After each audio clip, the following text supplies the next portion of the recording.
Meditación, pecado venial voluntario y estorbos para la perfección. ¡Viva Jesús! ¡Viva María! Por siempre en nuestros corazones. Hermanas que se encuentran en este retiro para su profesión definitiva, es momento de agradecer al Señor por su misericordia para cada una. El tema del pecado, debemos ponerle mucha atención, porque si sabemos lo que es y lo que nos separa del amor de Dios, podremos decir que estamos en el camino recto y esta luz nos llevará hacia la senda segura de la salvación. Pidamos al Espíritu Santo que disponga nuestro corazón. Iniciemos con una oración. Omnipotente Dios y Señor y Padre mío amorosísimo, yo creo que por razón de vuestra inmensidad estáis presente en todo lugar, que estáis aquí, dentro de mí, en mi corazón, viendo los más ocultos pensamientos y afectos de mi alma. Sin poder esconderme de vuestros divinos ojos, os adoro con la más profunda humildad y reverencia, desde el abismo de mi miseria y mi nada, y os pido perdón de todos mis pecados, que detesto con toda mi alma, y gracia para hacer con provecho mi oración, que ofrezco a vuestra mayor gloria. Oh Padre eterno, enseñadme a orar para conocerme y conoceros, para amaros siempre y haceros siempre amar. Amén. Podemos preguntarnos, ¿qué diferencia hay entre un pecado venial y una imperfección? Hija amadísima, lo primero que quiero enseñarte es que ames al Señor tu Dios con todo tu corazón y con todas tus fuerzas. Sin ello, no hay salvación posible. Hija, debes guardarte de todo aquello que sabes que desagrada a Dios. Esto es, de todo pecado mortal, de tal manera que has de estar dispuesta a sufrir toda clase de martirios antes que cometer un pecado mortal. Según el Catecismo de la Iglesia Católica en el numeral 1849 dice, el pecado es una falta contra la razón, contra la verdad, contra la conciencia recta. Es faltar al amor verdadero para con Dios y para con el prójimo, a causa de un apego perverso a ciertos bienes. Hiere la naturaleza del hombre y atenta contra la solidaridad humana. Ha sido definido como una palabra, un acto o un deseo contrarios a la ley eterna. También en el numeral 1850, el pecado es una ofensa a Dios. Contra ti solo pequé, cometí la maldad que aborreces. Nos lo dice el Salmo 51 en el verso 6. El pecado se levanta contra el amor que Dios nos tiene y aparta de él nuestros corazones. Como el primer pecado es una desobediencia, una rebelión contra Dios, por el deseo de hacerse como dioses, pretendiendo conocer y determinar el bien y el mal, como lo encontramos en Génesis capítulo 3, versículo 5. El pecado es así: amor de sí hasta el desprecio de Dios, como lo expresa San Agustín. Por esta exaltación orgullosa de sí, el pecado es diametralmente opuesto a la obediencia de Jesús, que realiza la salvación, como lo encontramos en Filipenses capítulo 2, versículos del 6 al 9. ¿Cuándo cometemos pecado venial? Se comete un pecado venial cuando no se observa en una materia leve la medida prescrita por la ley moral, o cuando se desobedece a la ley moral en materia grave, pero sin pleno conocimiento o sin entero consentimiento. En el Catecismo de la Iglesia Católica en el numeral 1863, dice: el pecado venial debilita la caridad, entraña un afecto desordenado a bienes creados, impide el progreso del alma en el ejercicio de las virtudes y la práctica del bien moral. Merece penas temporales. El pecado venial deliberado y que permanece sin arrepentimiento, nos dispone poco a poco a cometer el pecado mortal. No obstante, el pecado venial no nos hace contrarios a la voluntad y a la amistad divinas. No rompe la alianza con Dios. Es humanamente reparable, con la gracia de Dios. No priva de la gracia santificante, de la amistad con Dios, de la caridad, ni por tanto, de la bienaventuranza eterna. El hombre, mientras permanece en la carne, no puede evitar todo pecado, al menos los pecados leves. Pero estos pecados, los que llamamos leves, no los consideres poca cosa. Si los tienes por tales cuando los pesas, tiembla cuando los cuentas. Muchos objetos pequeños hacen una gran masa, hacen un gran peso. Muchas gotas de agua llenan un río. Piensa en esto. Muchos granos hacen un montón. ¿Cuál es entonces nuestra esperanza? Ante todo, como dice San Agustín, la confesión. El pecado mortal se debería de evitar a toda costa. Y también se debería de evitar cometer pecados veniales, que como pecados siguen siendo faltas contra Dios. Pero, ¿qué diferencia hay entre los pecados veniales y las imperfecciones? Saber algo sobre la naturaleza de las faltas que podemos cometer podría ayudar a contestar estas preguntas. ¿Puede tener alguna justificación cometer una falta si pensamos que al cometerla mitigaría llevar a cabo una falta que nos resulta de mucho mayor gravedad? ¿Dónde podría informarme de forma segura al respecto? ¿Puedo conocer algunos ejemplos? Así explica San Juan de la Cruz los pecados veniales, los males menores y las imperfecciones, que son actos que no son malos en sí, pero que no se hicieron tan bien como se podría, advirtiendo que uno debe hacer lo posible para evitar cometer cualquier falta voluntariamente. Dice San Juan de la Cruz: pero todos los demás apetitos voluntarios, ahora sean de pecado mortal, que son los más graves, ahora sean de pecado venial, que son menos graves, ahora sean solamente de imperfecciones, que son los menores, todos se han de vaciar, y de todos en el alma deben carecer, para venir a esta total unión con Dios, por mínimos que sean. Y la razón es porque el estado de esta divina unión consiste en tener el alma según la voluntad de Dios, con la transformación en la voluntad de Dios, de manera que no haya en ella cosa contraria a la voluntad de Dios, sino que en todo y por todo su movimiento sea voluntad solamente de Dios.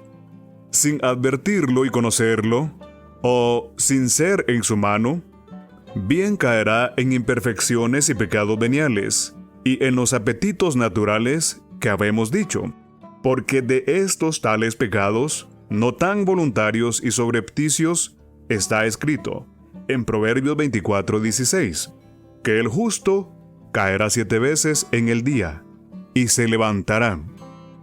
Más de los apetitos voluntarios, que son pecados veniales de advertencia.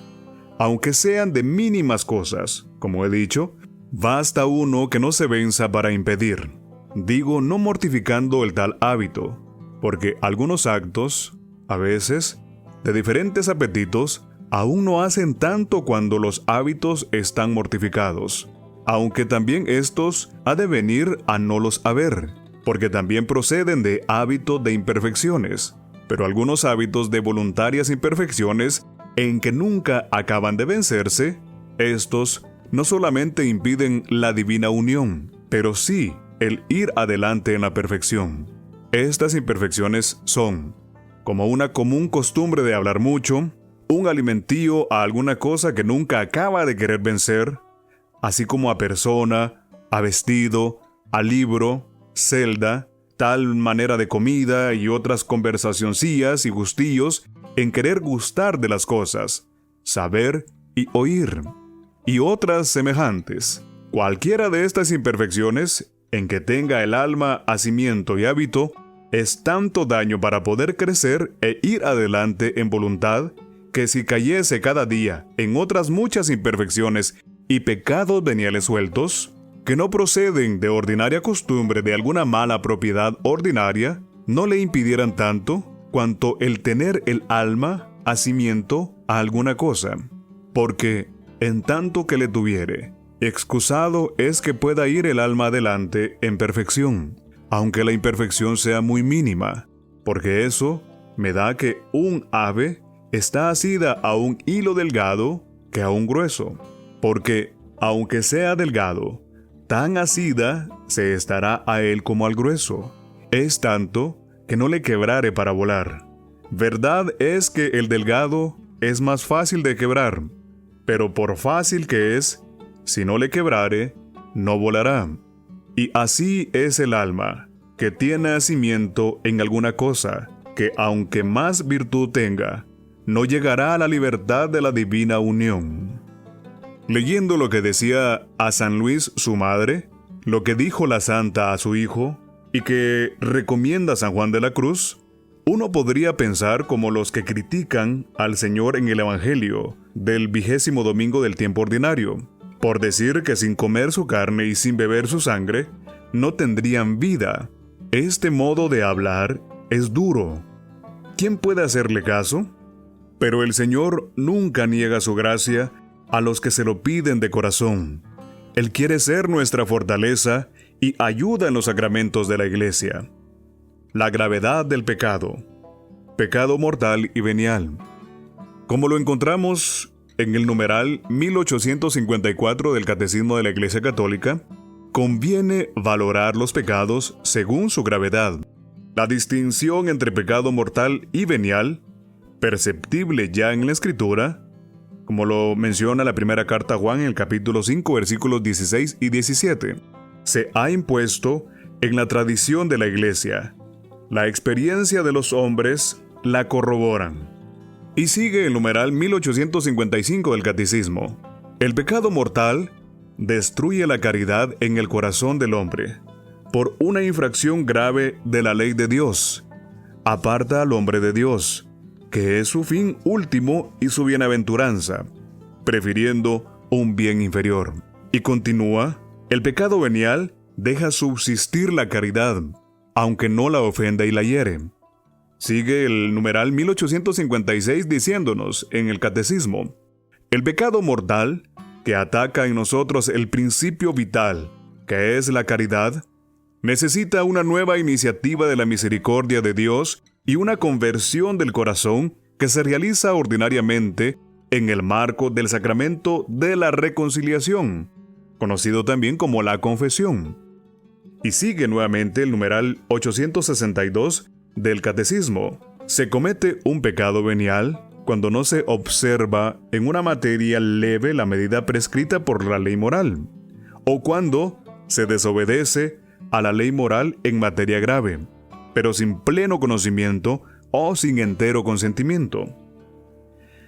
En el numeral 1863 del Catecismo nos dice, el pecado venial debilita la caridad, entraña un afecto desordenado a bienes creados, impide el progreso del alma en el ejercicio de las virtudes y la práctica del bien moral, merece penas temporales. El pecado venial deliberado y que permanece sin arrepentimiento, nos dispone poco a poco a cometer el pecado mortal. No obstante, el pecado venial no nos hace contrarios a la voluntad y a la amistad divinas, no rompe la alianza con Dios, es humanamente reparable con la gracia de Dios, no priva de la gracia santificante, de la amistad con Dios, de la caridad, ni por tanto, de la bienaventuranza eterna. El hombre, mientras permanece en la carne, no puede evitar todo pecado, al menos los pecados leves. Pero estos pecados, que llamamos leves, no los consideres poca cosa. Si los tienes por tales cuando los pesas, tiembla cuando los cuentas. Como te lo he dicho antes, si los tienes por tales cuando los pesas, tiembla cuando los cuentas. Muchos objetos pequeños hacen una gran masa. Y esto es importante. Muchas gotas, por muy pequeñas que sean, muchas gotas de agua llenan un río. Y ve la energía, la fuerza que genera un río. Muchos granos hacen un montón y eso pesa. ¿Cuál es entonces nuestra esperanza? Como dice San Agustín y como se los he dicho antes, ante todo, la confesión, el sacramento de la reconciliación. El Catecismo, en su numeral 1864, textualmente nos dice: todo pecado y blasfemia será perdonado a los hombres, pero la blasfemia contra el Espíritu Santo no será perdonada. Y lo podemos encontrar en casi todos los evangelios. En Marcos, en el capítulo 3, versículo 29. En Mateo, en el capítulo 12, versículo 32. En Lucas, capítulo 12, versículo 10. No hay límite a la misericordia de Dios. Esto es importante, lo repito. No hay límites a la misericordia de Dios.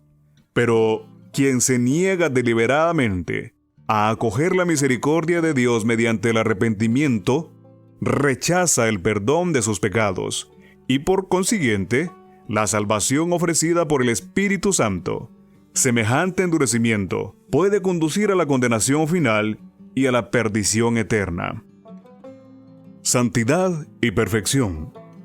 Estamos llamadas a ser santas y perfectas, como lo es nuestro Padre Celestial, como se menciona en Efesios capítulo 1 versículo 4 y en el Evangelio de San Mateo capítulo 5 versículo 48. Santidad y perfección equivalen prácticamente, y no habría dificultad en identificar ambos conceptos si se recordara siempre que no hay más perfección humana posible que la santidad sobrenatural. Pero esto se olvida demasiado. Por eso, nosotros preferimos hablar de santidad, palabra bíblica, largamente usada en la tradición patrística, teológica y espiritual de la Iglesia. Ella expresa muy bien que la perfección del hombre adámico ha de ser sobrenatural, por unión con el Santo Jesucristo. Sin embargo, hemos de considerar ahora el tema de la perfección cristiana, siguiendo de cerca la doctrina luminosa de Santo Tomás de Aquino. La perfección cristiana consiste en la caridad. Lo repito, porque es bueno tenerlo consciente. La perfección cristiana consiste en la caridad. El constitutivo formal de la perfección cristiana consiste en la caridad, y el constitutivo integral en todas las virtudes bajo el imperio y guía de la caridad. Para comprenderlo mejor, vamos por partes. La perfección cristiana consiste esencialmente en la perfección de la caridad, y ahora lo vamos a conocer más ampliamente. Amar a Dios y amar al prójimo es la síntesis, es decir, el resumen de la perfección cristiana. Y como podemos confrontarlo en el Evangelio de San Mateo, capítulo 22, versículos del 34 al 40. Esta primacía absoluta de la caridad sobrenatural es enseñada una y otra vez en el Nuevo Testamento. Lo podemos encontrar también en Romanos, capítulo 13, versículos del 8 al 10, y en la primera carta a los Corintios, capítulo 12, versículo 31. Y es clara la razón teológica. Primero, porque el hombre, por ser imagen de Dios, que es caridad, es perfecto en la medida que ama, que entrega amor. En esa medida se asemeja a Dios, y es hombre, como lo encontramos en la primera carta a Juan, capítulo 4, versículos del 7 al 9. También lo encontramos en la Gaudium et Spes, en su numeral 24, que este es un resultado del Concilio Vaticano II. Y segundo, el hombre está finalizado en Dios, y de cualquier ser se dice que es perfecto en cuanto que alcanza su propio fin, que es la perfección. Su fin es la perfección última de cada cosa. Ahora bien, la caridad es la que nos une a Dios, fin último del alma humana. Luego, la perfección de la vida cristiana se logra especialmente según la caridad. Por otra parte, la perfección cristiana consiste integralmente en todas las virtudes bajo el imperio de la caridad. Una virtud o hábito puede realizar o bien actos ilícitos que son los suyos propios, o bien actos imperados, que le vienen impuestos por otra virtud. Pues bien, la perfección cristiana no está solo en el acto ilícito de la caridad, por la que el hombre se une a Dios en amor. La orientación total del hombre a Dios no viene lograda solo por la caridad, que mira el fin, sino por todas las virtudes morales que se refieren a los medios conducentes a ese fin. La caridad ordena los actos de todas las demás virtudes a su fin último, y según esto, da ella forma a los actos de todas las demás virtudes. Por eso, se dice que ella es forma de las virtudes. Una limosna, por ejemplo, si no está impulsada por la caridad, sino por otros motivos, cualquiera que sean, esa caridad no tiene mérito alguno. De nada me sirve. Seré en la primera carta a los Corintios, capítulo 13, versículos del 1 al 3. La moneda que no está sellada por la caridad no tiene valor. Cualquier espiritualidad que haga consistir la perfección cristiana en algo distinto de la caridad es falsa. Casi siempre en la historia de la espiritualidad, los errores han venido de afirmar un cierto valor cristiano sin la subordinación debida a la caridad. Nos quedamos unidas en oración.